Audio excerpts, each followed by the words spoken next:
شەو شعری سید کامیل ئیمامی.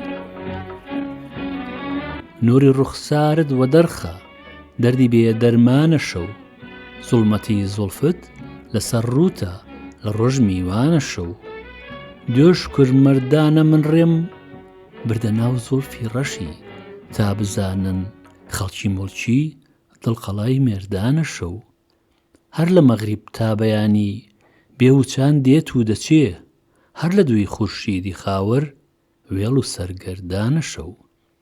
شێر و نابینایە ئێستا ئەو لە داخیە ڕۆژی ڕوت، بۆیە ڕەشپۆش و فەقیر و مات و بەستە زمانە شەو.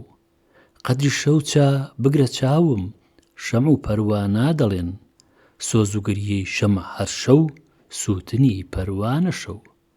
عاشق و معشوق لە ڕۆژدا خۆ دەپارێزن لە خەڵک، گەر پەنای چاکت دەوێ بۆ ئەو دوا بڕوانە شەو.